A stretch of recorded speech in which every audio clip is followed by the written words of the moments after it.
Welcome to Blue Dirt, the podcast that digs deep into the foundation of commercial real estate investing. Unlike most real estate shows that focus on deal making and market trends, Blue Dirt gets into the nuts and bolts of what truly builds long-term value, the building itself. We break down how to spot deferred maintenance before it costs you, why a solid preventative maintenance program is a game changer, and how triple net leases can maximize your investment returns. We'll also explore the importance of strong landlord-tenant relationships and how they drive stability and growth in your portfolio.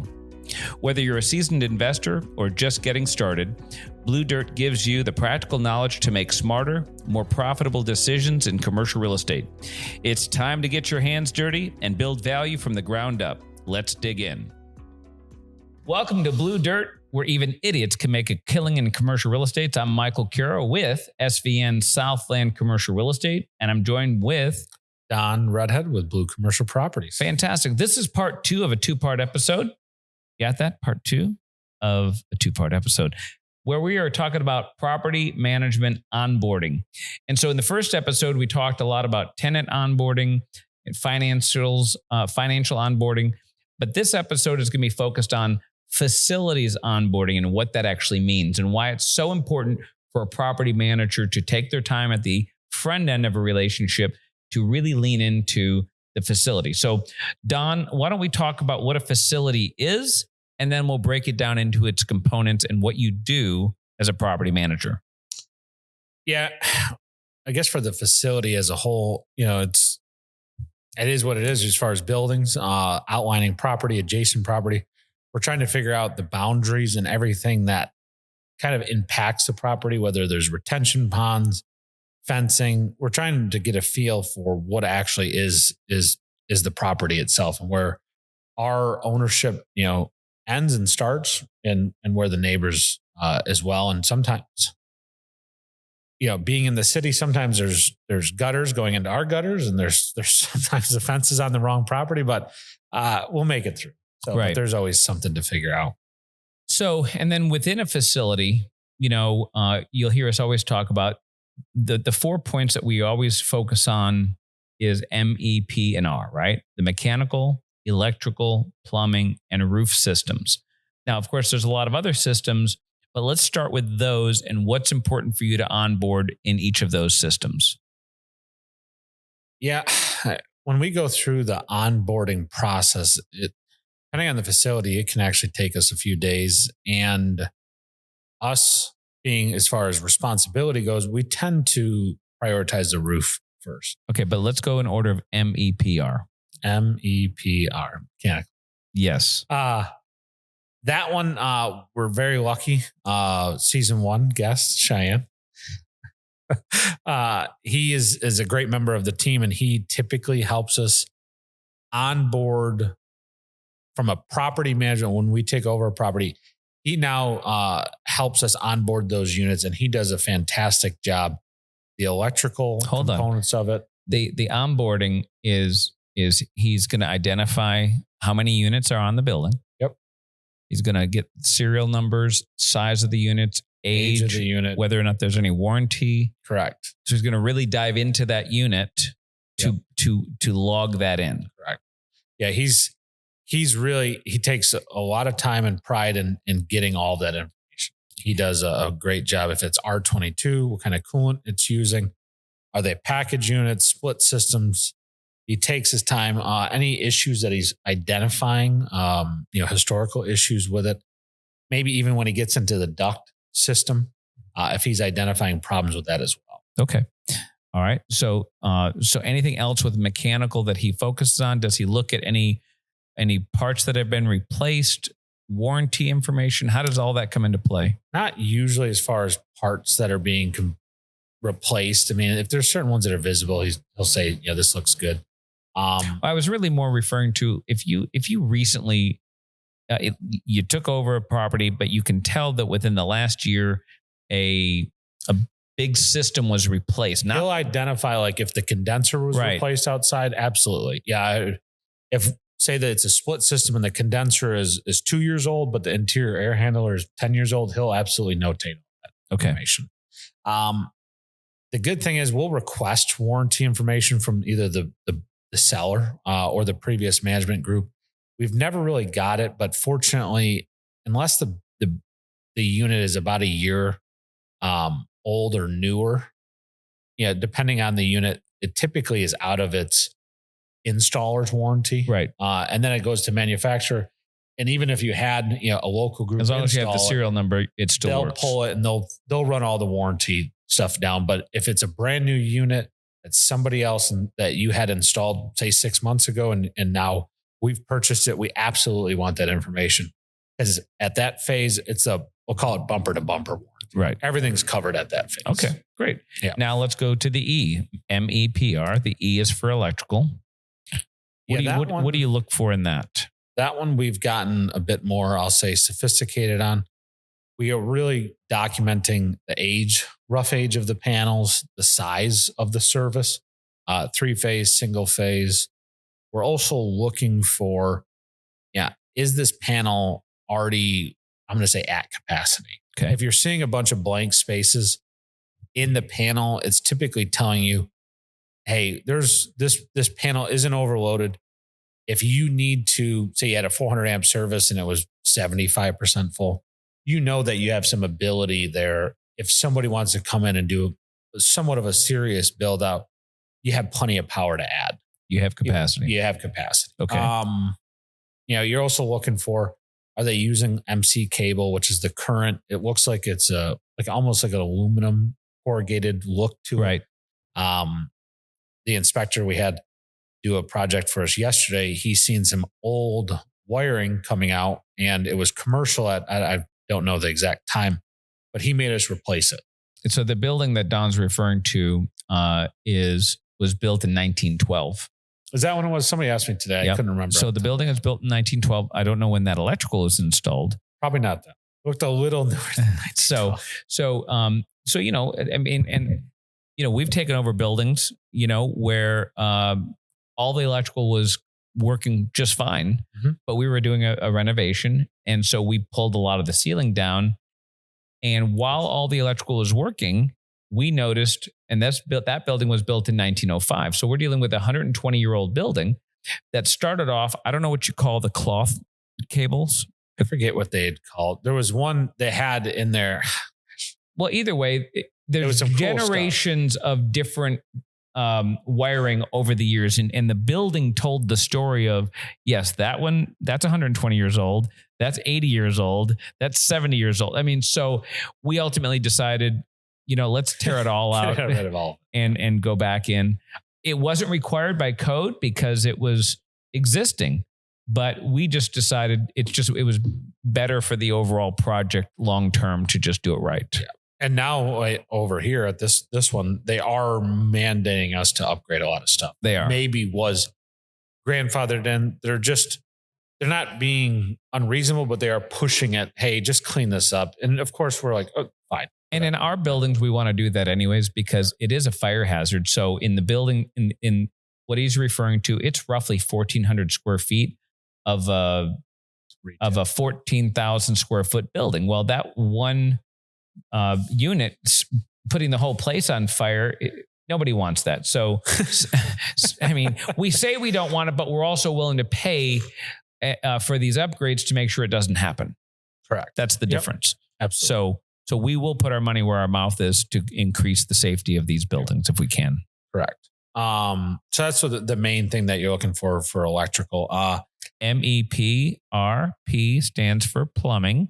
Yeah. But and one last thing on the electrical, because when you're onboarding the property itself, knowing where the main breakers are, the main disconnects, that can be very helpful. Now, do you notate that in the system?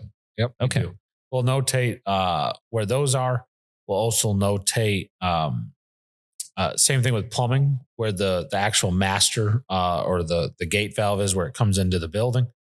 Backflow. If we need to shut off water to the building immediately, we want to know those types of things, pretty quick. And it has come in handy where, forget where we had a freeze event at one of the properties we manage on the beach, and one of the owners who never calls me on a Saturday morning, goes, irrigation's going everywhere. How do I shut off the water here?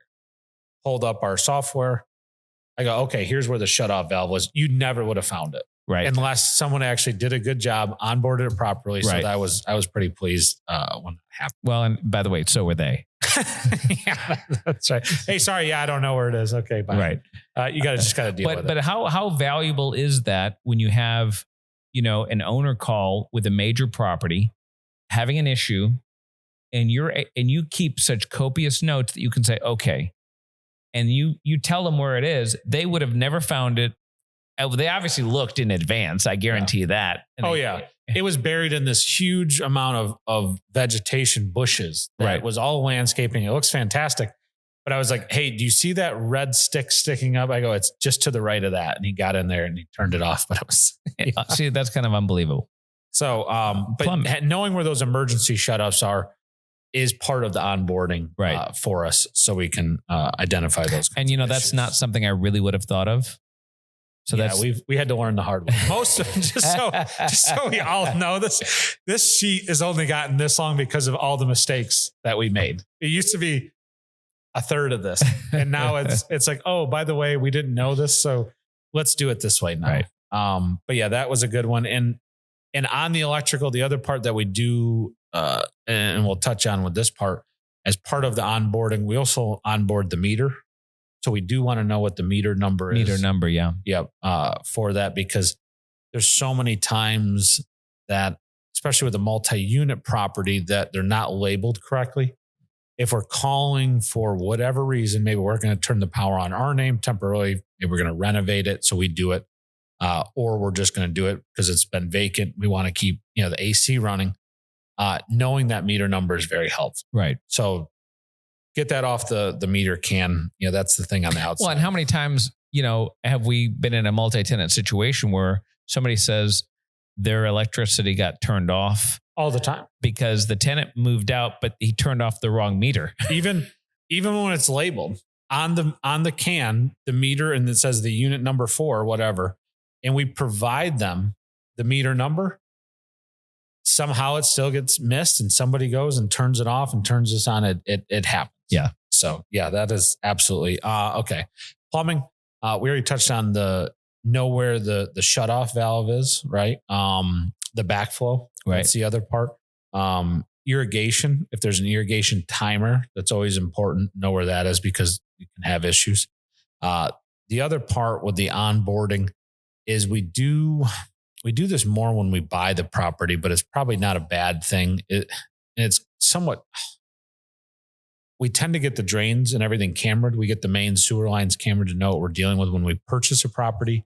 We tend to ask if there's been reoccurring issues with plumbing during the onboarding, asking about all reoccurring issues. Right. Are you asking the landlord or tenant or both? We're asking the landlord. Okay. And we'll ask tenants as we begin to onboard them.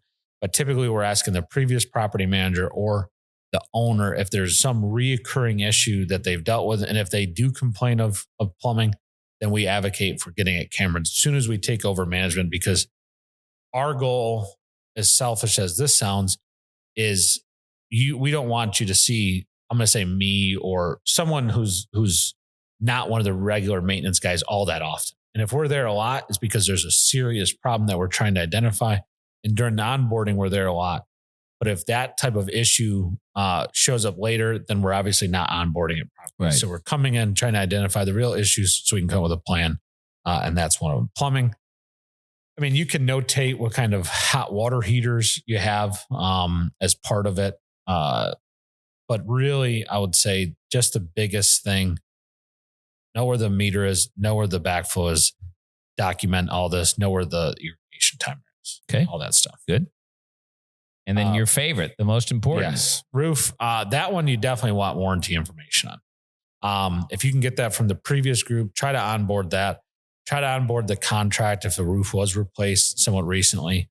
Roof access. We like to have that in the system too, so that when a vendor calls us, hey, how did I get to the roof? Okay, there's a ladder here. Hey, you need a 16-foot ladder. We have that in ours. So we know, if somebody calls the office staff, hey, I'm headed out to your property. What do I need? They can pull up. That property has no roof access. You need a 16-foot ladder. Right. So they can provide that information versus somebody going out hey, I don't have what I need, and then coming back. Right. Those are the biggest things. I wouldn't have thought of that. That's pretty brilliant. All mistakes. Well, right. But I mean, it's like, if you go out there with a standard 12-foot ladder, right? And then, and it's a single story building, but it's just a higher building. Yep.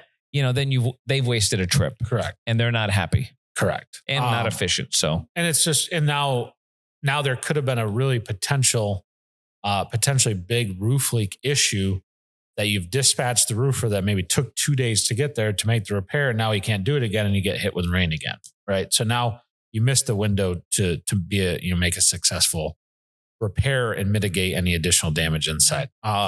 Same thing there. Is there any existing, roof leaks? Is there any existing problems that, you can share both landlord and tenant, but that is typically roof access, how to get roof, warranty is the biggest one.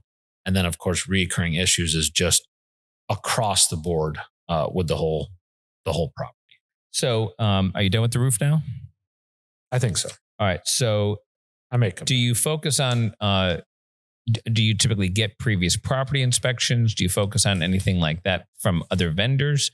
Or do you just rely on your team to do the inspections and get up to speed? Both.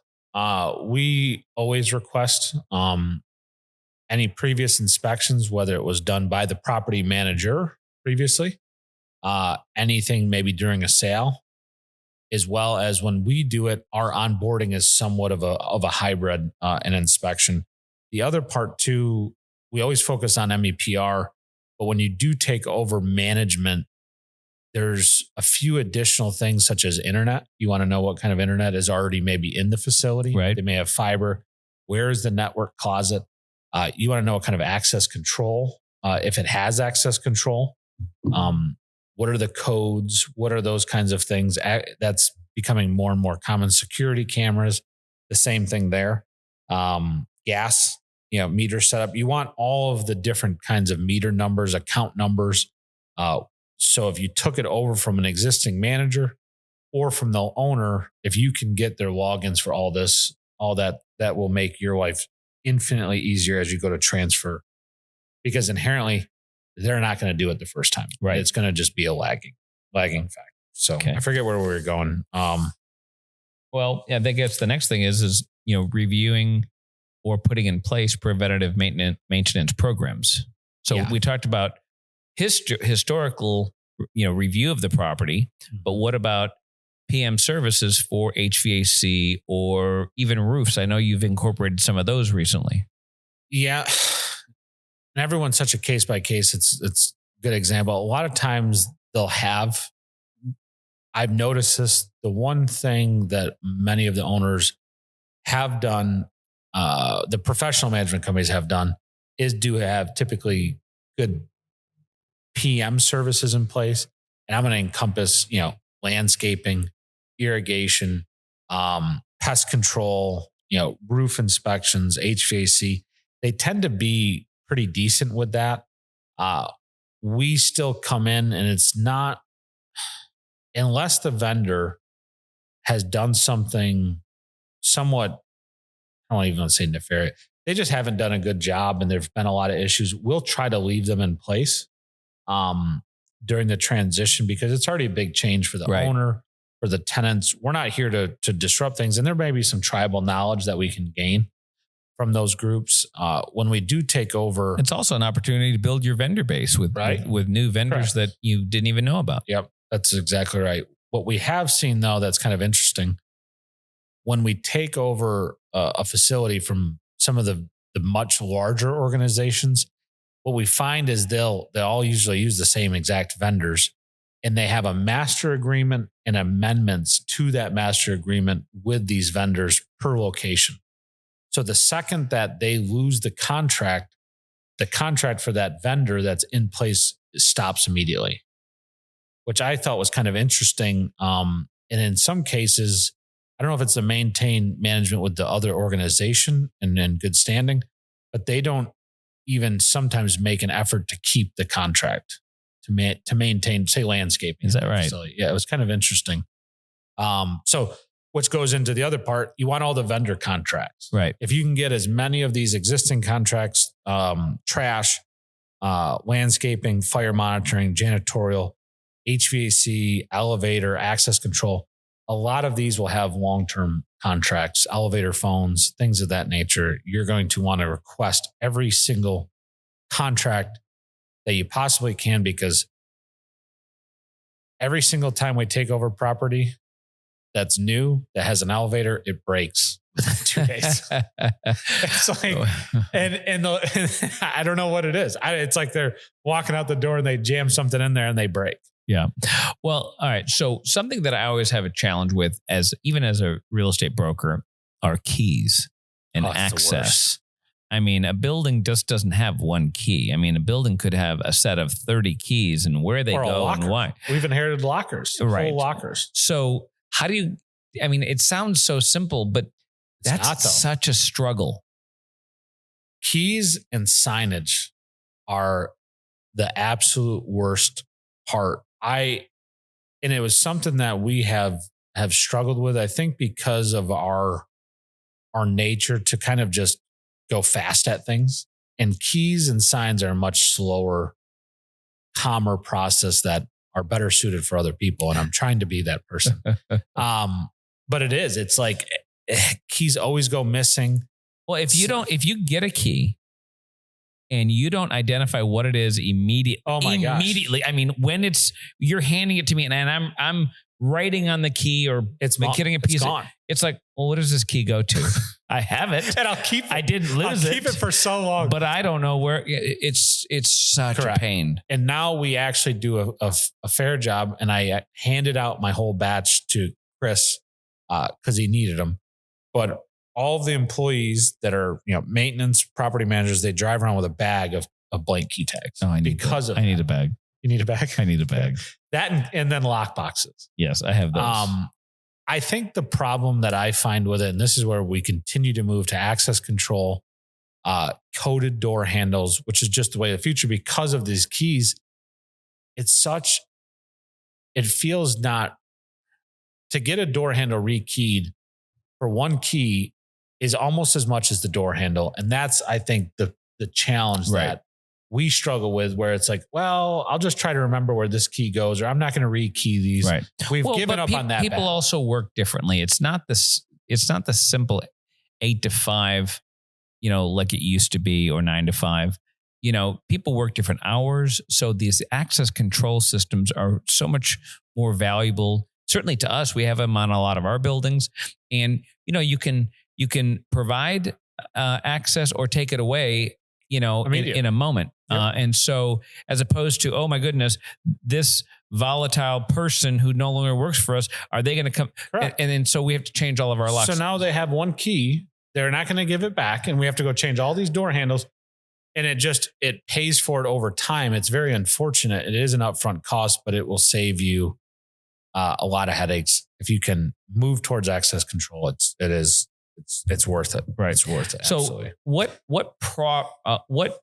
documents, construction documents, surveys, things like that, what type of documents are really helpful? Obviously everything, but what do you find to be the most valuable for you when you're onboarding? If we can get a full set of as-built construction documents, like what you're saying, specifically, surprise, right? Mechanical, electrical, and plumbing. And really, I hate the mechanical is actually the most important. Is that right? Only because we struggle a lot with individuals in all of the offices thinking that, this one's too cold, this one's too hot. So balancing the units out, if you have a good set of drawings, knowing where the trunk lines run, knowing where all these things are, and I'm really talking about office specifically, that is very helpful. Gotcha. Same thing with, hey, this is a dedicated circuit. These circuits run here. We can tie this off. That's helpful. Same thing with plumbing, right? But at least with that, we can camera the line and kind of know where the main line is. And it's not that you couldn't do it with the other stuff. But when you camera lines, you've given me documents. I say document. You've given me a sketch of where things go, and that really can be helpful, especially in a new purchase where the building could be modified several different ways. And so when you're thinking about where to put, a New restroom, right? or a kitchen or a sink that's needed, it's a lot less expensive if you're able to get it really close or on that line versus, correct. Right? If we shift it over here 10 feet and it does nothing, it saves on the saw cut. It saves on numerous. Very, very helpful to have these types of drawings. If you can have the as-built to construction documents, they're always very helpful when you're trying to find the root of an issue that somebody had done or trying to make a modification, right? So I love asking for the architectural drawings. They're called construction documents, called whatever, all of that. So the last subject that I'd on this for onboarding is, do you onboard wish lists for capital improvements, or does that just come over time with the property owner? We do ask for, if there's anything that's in the planning phase of capital improvements, we typically get things that are just that. It's a wish list. They're not actual drawings, right? Someone's actually went out, hired the architect. We have quotes. We'd like you to take over this project. Usually it's not that. No one's been that sophisticated. Typically they're like, well, no, I've never been asked. It's kind of that, where do you see yourself in 10 years? I don't know. Was there a wish list you'd like done to the property? Well, no one's ever asked me that. I'd love to get it painted and I'd love to do this. Right. That's typically what we get.